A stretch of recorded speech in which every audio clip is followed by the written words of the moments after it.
ou gases inflamáveis e que não fique exposta a ventos predominantes, chuva forte, umidade e poeira excessiva. Use um suporte metálico ou fixe a condensadora sobre uma superfície firme, piso ou base de concreto. É recomendável que você use calços de borracha junto aos pés da unidade, para evitar ruídos indesejáveis. Obedeça às distâncias mínimas recomendadas pelo manual de instalação. Cuide para que o ar quente que sairá dessa condensadora não seja jogado sobre a tomada de ar de uma outra condensadora. Posicionamento da evaporadora. Planeje cuidadosamente a localização da evaporadora, evitando eventuais interferências com outros tipos de instalações já existentes ou projetadas. Exemplos: instalações elétricas e canalizações de água e esgoto. A posição da evaporadora precisa permitir a circulação uniforme do ar em todo o ambiente. Deixe espaço suficiente para os serviços de manutenção ou eventuais reparos. Para garantir a perfeita entrada e saída de ar, respeite os espaços mínimos entre a evaporadora e paredes, teto, piso ou móveis. Posicione o suporte de fixação prevendo a passagem da tubulação de refrigerante, da tubulação de dreno e da interligação elétrica. O manual de instalação traz um desenho com as dimensões que podem ser usadas para posicionar a furação para que ela fique atrás da máquina e não apareça. Ao fixar o suporte na parede do ambiente interno, é preciso cuidar para que fique bem nivelado. Isto evita o risco de vazamento de água na bandeja de condensados da evaporadora. Interligação das unidades, tubulações de refrigerante, elétrica e dreno.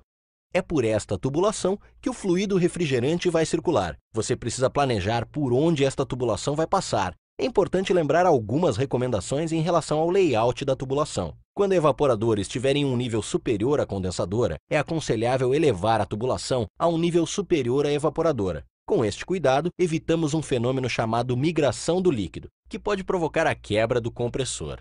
Quanto aos comprimentos, temos o linear e o equivalente. O comprimento linear é a soma dos comprimentos de cada trecho reto. Na instalação do sistema de 9.000 BTU por hora que estamos demonstrando, o comprimento linear, ou real, é de 3,5 metros. Para o cálculo do comprimento equivalente, temos que contar o número de curvas. Nesta instalação, temos 3 curvas. Multiplicamos este número por 0,3. No nosso caso, chegamos a 0,9 metros. Assim, o comprimento equivalente é o resultado do comprimento linear, 3,5 metros, 3,5 metros, mais 0,9 metros, que é igual a 4,4 metros. O desnível da nossa instalação é de 1,6 metros. Agora, veja se o comprimento equivalente e o desnível que você calculou estão dentro dos limites permitidos para o equipamento. Esta informação você encontra no manual de instalação. Para o sistema de 9.000 BTU por hora, o comprimento equivalente máximo é de 20 metros. O desnível máximo é de 8 metros. Evite um comprimento menor do que 2 metros. Uma tubulação curta pode apresentar ruído muito forte. Quando for o contrário, ou seja, a condensadora acima da evaporadora, o recomendável é a instalação de um sifão, na linha de sucção, a cada 3 metros de desnível. Esta medida ajuda o óleo a retornar para o compressor. Para saber o diâmetro das tubulações, consulte o manual de instalação. Esta recomendação deve ser seguida. Caso contrário, a velocidade do refrigerante no interior dos tubos ficará fora dos limites projetados, causando problemas de rendimento e dificuldade de retorno do óleo ao compressor, diminuindo a vida útil do aparelho. Na instalação do nosso sistema 9.000 BTU por hora, vamos usar o tubo de 3/8 de polegada na linha de sucção e um tubo de 1/4 de polegada na linha de expansão. É importante salientar que problemas gerados por diâmetros inadequados não são cobertos pela garantia do equipamento. Se você colocar os tubos em um único isolamento térmico, o equipamento perde a capacidade. Portanto, eles devem ser isolados separadamente. Utilize o cortador de tubos e retire as rebarbas. Caso seja preciso usar solda para unir os tubos, utilize o alargador em uma das extremidades. Assim, a união contará com uma boa área de contato, reduzindo o risco de problemas com a solda. Para evitar a oxidação que se forma no interior do tubo durante a soldagem, aplique nitrogênio passante. Veja a diferença entre um tubo soldado com nitrogênio e outro sem nitrogênio. Na condensadora, existem 2 válvulas de serviço. Retire as porcas de latão. Elas serão utilizadas para a conexão dos tubos. Coloque a porca no respectivo tubo e faça o processo de flangeamento. Ao fixar o tubo na prensa do flangeador, deixe uma distância de aproximadamente 2 milímetros da extremidade.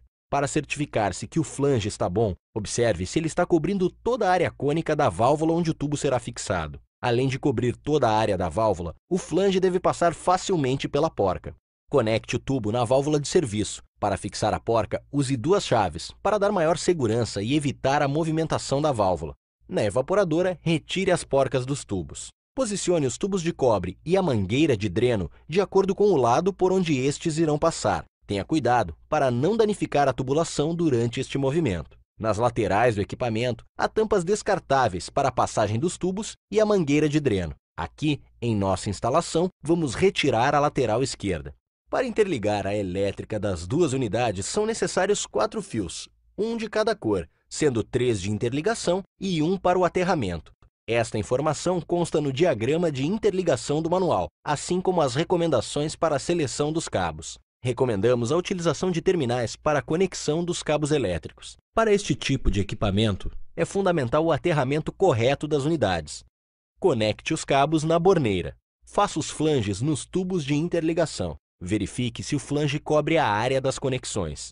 Lembre-se de usar duas chaves para a fixação das conexões. Conecte a mangueira de dreno a uma rede para a saída da água condensada na evaporadora. Não esqueça que a drenagem é por gravidade, por isso, cuidado com o nivelamento da evaporadora e evite que a mangueira fique dobrada ou em um nível acima da bandeja da evaporadora. Para trechos longos, é recomendável que a rede de drenos seja feita em tubulação PVC. Na parte interna, você pode usar uma calha para melhorar o visual da instalação. Faça um teste de drenagem, colocando água na bandeja da evaporadora. Verifique se o escoamento é completo. De acordo com o diagrama, conecte os cabos na borneira da condensadora. Utilize terminais elétricos. Revise as cores dos cabos e a sua posição na borneira. Processo de vácuo. O processo de vácuo é de extrema importância para um bom funcionamento do equipamento. Através dele, os gases incondensáveis, como o ar e o nitrogênio e a umidade, são retirados de dentro da evaporadora e da tubulação.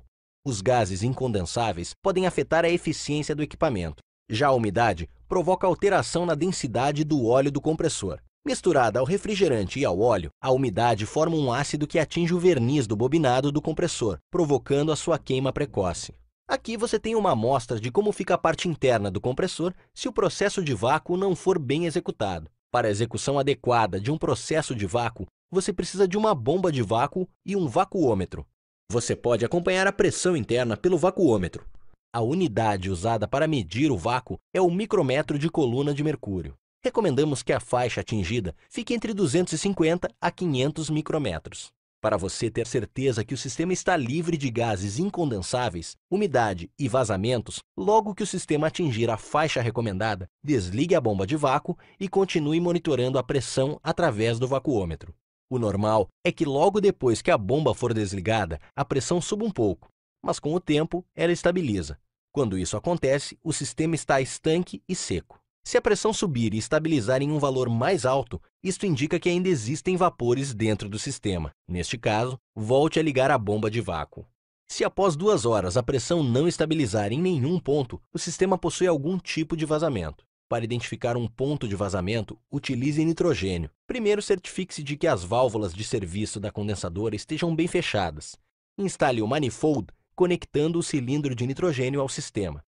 Utilize espuma de sabão para identificar o ponto de vazamento. Após a identificação e correção do vazamento, o processo de vácuo deve ser refeito e novamente avaliado. Estando o sistema estanque e seco, a carga de refrigerante pode ser feita.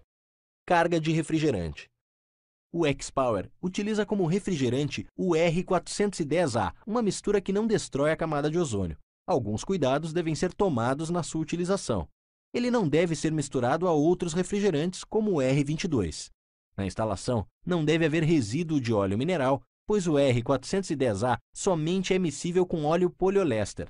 As pressões do R410A são 60% superiores às do R22, por isso, a tubulação deve ter a espessura recomendada. Para evitar contaminação, utilize manifold dedicado próprio para R410A, com conexões adequadas. Por ser uma mistura, o R410A deve ser sempre carregado na forma líquida por peso. As unidades condensadoras saem pré-carregadas com refrigerante suficiente para uma tubulação de interligação de até 7,5 metros. Para definirmos a carga, precisamos saber o comprimento linear ou real. Na nossa instalação, temos um comprimento linear de 3,5 metros. menor do que 7,5 metros. Neste caso, não é necessário fazer uma carga adicional.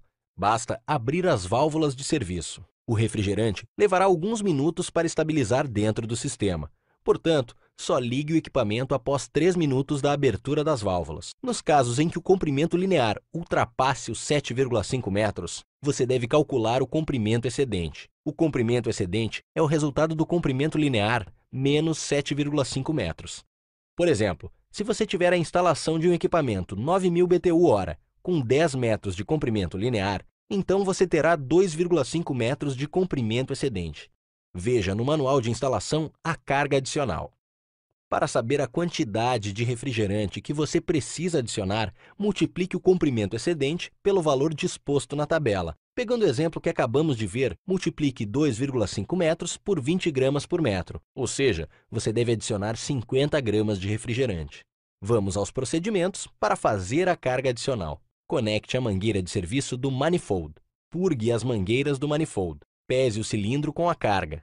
Deixe entrar as 50 gramas de refrigerante. Abra as válvulas de serviço. Aguarde 3 minutos para que a pressão estabilize. O equipamento está pronto para funcionar. Testes de funcionamento. A alimentação elétrica deve estar protegida por um disjuntor com a capacidade indicada no manual de instalação. Nos locais onde a alimentação for de 220 volts entre as fases, o disjuntor deve ser bifásico. É importante que ele esteja devidamente identificado. Para equipamentos com tensão nominal de 220 volts, o mínimo deve ser de 198 volts e o máximo de 242 volts. Se a tensão não estiver dentro destes limites, o equipamento não deve ser ligado. Ao ligar o equipamento, acerte a temperatura desejada. Quando o compressor começar a funcionar, verifique se não há ruído excessivo. Confira o rendimento medindo a temperatura do ar na entrada e saída do equipamento.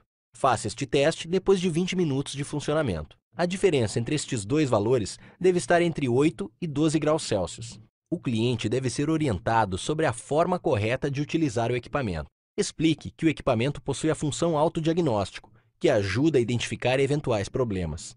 Recomende ao cliente as principais ações preventivas, como verificação e limpeza do filtro e a revisão periódica feita por uma empresa credenciada. A aplicação de todos os procedimentos que você viu aqui proporcionará ao equipamento seu melhor funcionamento. E assim, o cliente aproveitará ao máximo todos os benefícios da alta tecnologia do X-Power Inverter.